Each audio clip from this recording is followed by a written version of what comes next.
Wow, what a surprising twist end to the last Knuckles book. I bet you're all really eager to see what's going to happen in that storyline, right? Well, too bad, because we gotta go back to the main book and see what Sonic and friends were doing before all that happened on the floating island. So we move on to issue 54, and I do like this cover. It's a pretty dynamic shot, though I can't really seem to decide whether it wants to be a standalone scene, or if it's a cover showing off a lot of characters all at once. It's framed and set up like a static shot cover, with Sonic standing on a bridge in Knothole and the tree in the background, but then you have all the other characters around him framed like they're meant to be transparent in the background. It's still a good cover though, and I dig the shading and highlighting on it. I just think it's a little bit confused. And also, it's good to see that Snively is just as terrifying and malformed as ever in this image. When we open to the first page of the comic, we're greeted by this massive wall of text, good lord. It's overlaid over a scene of Sonic bouncing around from tree to tree in Knothole, while the very long-winded narration explains that due to the 3-hour time difference in Knothole now, pretty much everyone's moved out of the place, leaving it totally empty, in preparation to start moving back into Mobotropolis, despite the amount of repairs that the city still needs. Sonic comes to a stop outside of a treehouse where Chuck laments the fact that Sonic's super speed has destroyed the equipment that he attached to him. They've apparently been trying to run some tests to see if they can find Sonic's maximum speed, but he continually disregards instructions that leads to the equipment being destroyed. Sonic's attitude also seems to be taking a nosedive as he disregards and acts rude towards Tails and Chuck when they try to speak with him. While Chuck is a bit incensed at the lack of respect and gratitude, he does note that Sonic's probably got a lot on his mind right now. In fact, that's why they came back from the city, to give him a chance to unwind and let off some steam. And then we flash back to just what Sonic's thinking of. It was a speech that Sally gave about how it was time to start restoring order, how the fighting was over, and how they would not be called Knothole Freedom Fighters anymore, as they would all be citizens of Mobotropolis from here on out. And of course, that she was forming a new ruling council to help manage this new endeavor, consisting of herself, Dr. Quack, Rotor, Jeffrey, and Sonic himself. And from his reaction to all of this, he's not exactly looking forward to it.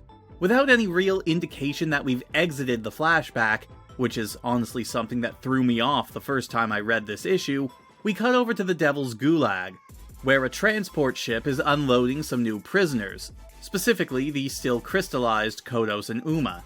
Now that we've established that, we cut back over to Sonic being woken up by Tails. He's apparently fallen asleep at some point before the next test, and then we cut over from the table he was sleeping at to the forest, where Chuck is prepping him for another test while he's being flippant about it. And then we cut to the desert, where the test is apparently taking place in Sonic's run off. I'm confused.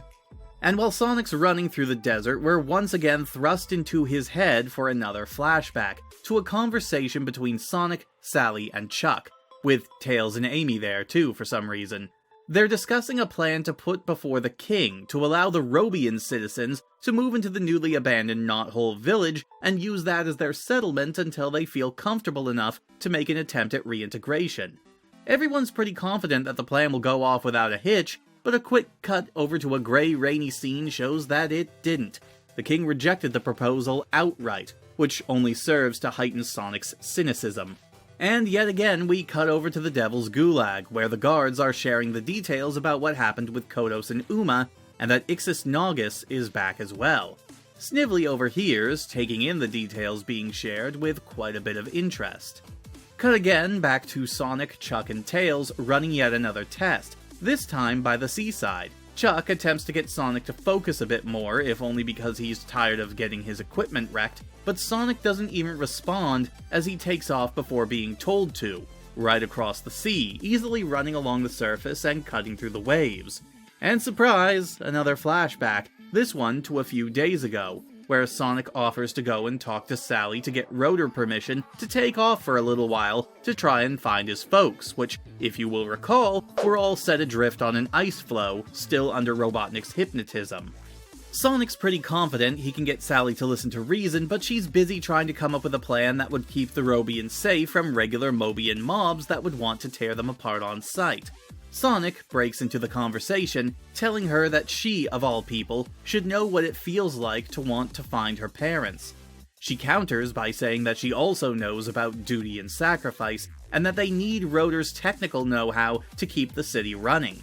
And yet again, no one looks happy as Sonic walks off, having to deliver the bad news to his friend. Cut again to the Gulag, where, after discussing the state of Uma and Kodos a bit more, Snively hits a hidden switch under his fingernail, god that makes me cringe and squirm, saying that he has to find a way to exploit the power that Naugus possesses. Back with Sonic, he's being placed in a giant hamster wheel, hooked up to several wires meant to track his vitals, since he can't seem to focus on anything properly when out in the field. He makes a snarky comment about how he's already been living in an artificial world, considering how many lies he was fed about his parents being dead. Wow, nice false equivalency, asshole. Sonic starts running again before Tails or Chuck can talk to him, and we cut again to another flashback, this one to just a few hours ago. Okay, this format is really starting to wear itself thin at this point, where Sonic laments his status as being put on the council and how boring it's going to be before running into Rosie, helping to take care of some of the children from Knothole. He starts to confess to her about how when Robotnik was alive, he felt like he was making a difference, but now with no villain to fight, he sort of feels like he's lost any sense of purpose. She tries to comfort him with an old saying that her cousin Jalala used to say, that the only difference is the one you make. That seems to have an effect on him, though I don't really get how it relates to Sonic's current crisis. Maybe she's referring to the fact that he could make more differences now that Robotnik's gone? I don't know.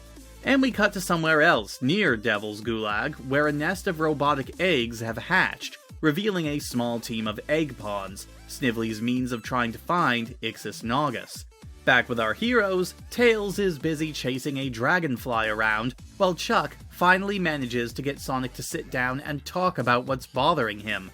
Chuck lays out the fact that he was worried that if Sonic knew his parents were alive, he never would have been able to think clearly enough to avoid Robotnik's traps, or Robotnik would have been able to use those emotions to trick him far more easily. Sonic finally calms down enough to say that he understands that it was basically Chuck's way of trying to make a difference during the war, and he finally manages to forgive him. Just in time for the breeze around them to pick up, signaling the arrival of the egg pawns, just as Sonic receives a message from Sally saying that there's apparently an emergency going on back at Mobiletropolis. Oh boy, this issue is a little bit rough. I won't say it's outright terrible, but its flow is both predictable and confusing. It's very much a slow-paced issue, taking a moment to focus on how Sonic's been feeling and how things have been changing since Robotnik's defeat. While we've seen the comics slowly start to address some of those issues, this one dumps a whole lot of them on us at once, and frames a lot of the changes in a bad light, since we're seeing them from Sonic's point of view. The fact that he feels powerless in a world that is more based around order and a de facto chain of command is a pretty big point here.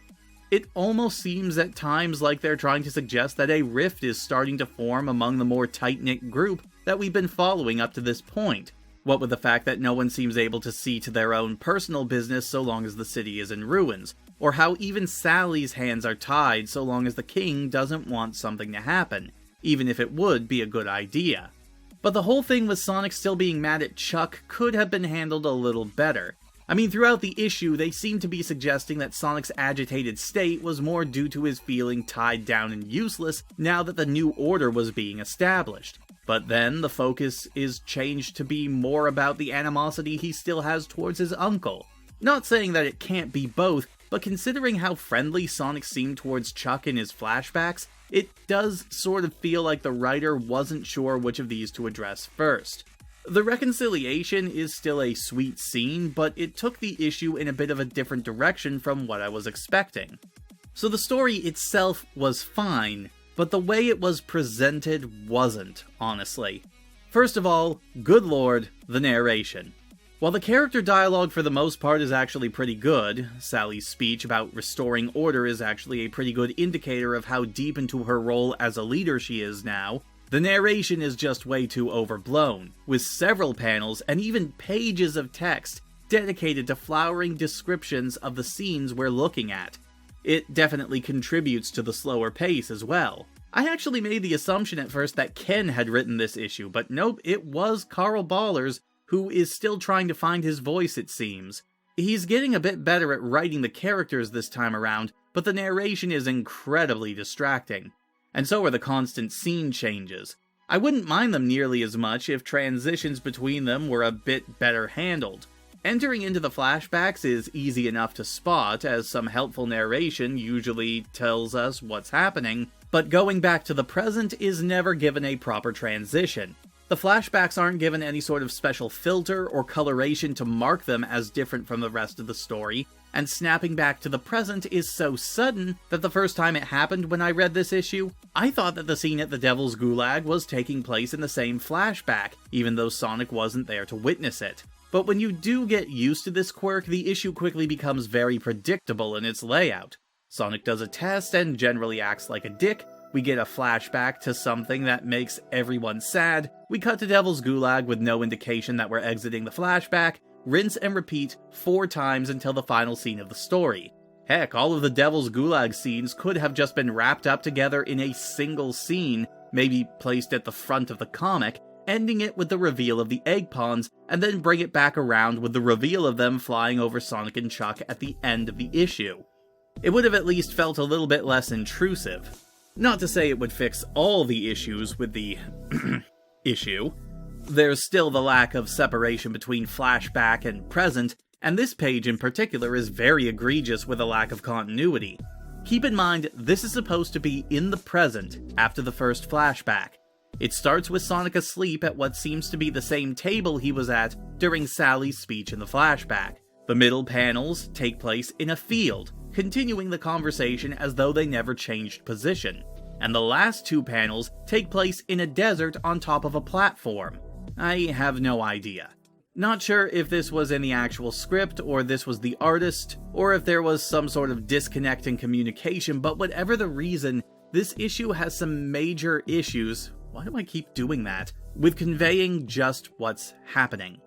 Art-wise, it's a little bit different than what we've had in a while, mostly because we've got a different art team.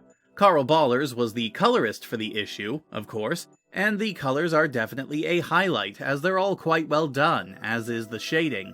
In fact, the shading itself is one of the most interesting parts, as it's a lot more harsh than I've seen in a lot of other issues. Our inker this time is Harvo, someone who has been on the comic for a while, though he's mostly stuck to working on the cover, and his inks are perfectly fine, though the most interesting thing to me is the duo we have working on pencils.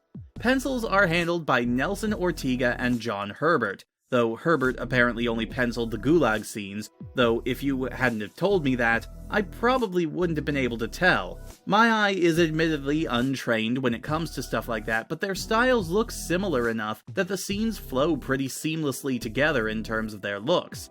Also, Snively is terrifying to look at. It's amazing how a character can look goofy and harmless in one style and then look downright unsettling in another.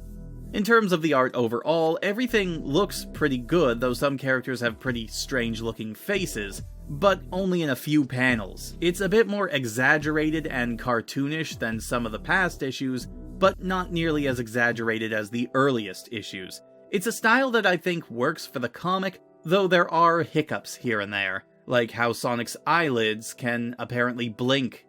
So that was issue 54, but strap in folks, because next time, we're going to have ourselves quite the character showing up. I'll see you all next time, everyone.